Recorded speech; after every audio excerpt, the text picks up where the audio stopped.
Crime scene detectives are currently probing the murder of two men on Princess Street in downtown Kingston. The men were reportedly shot and killed sometime after 12 noon on Monday. The deceased has been identified by their aliases Grabberman and Killy.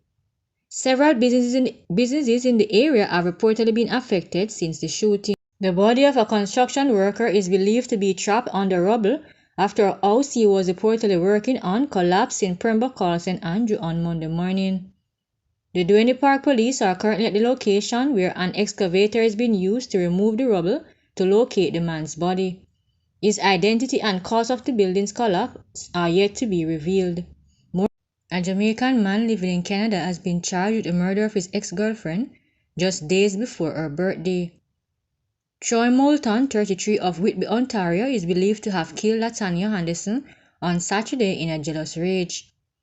Anderson, who was also a native of Jamaica, would have celebrated her 35th birthday on Wednesday.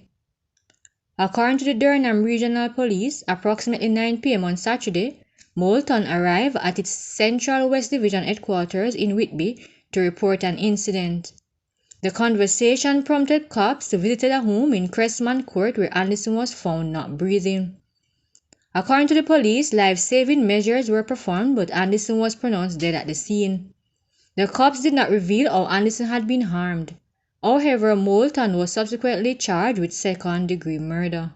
An 82-year-old man was killed at his home in what was believed to be a robbery early Sunday morning. The deceased has been identified as Eustace Ricketts, a farmer from First Street in Top Hills, Clarendon. It was reported that Ricketts, who lived with 9 of his family members in a 3-bedroom concrete structure, returned home about midnight and retired to bed in his room. Around 3 a.m., family members reported hearing him shouting "thief." His granddaughter and her boyfriend went to his aid and discovered that the culprits had gained entry and inflicted chop wounds all over his body. The family summoned the police, who observed Ricketts' lifeless body with what appeared to be multiple chop wounds, lying on his back with the head partially underneath the bed. He was clad in a white merino and dark-colored underpants. The body was removed from the scene and escorted to the Maypen Hospital where it was confirmed dead.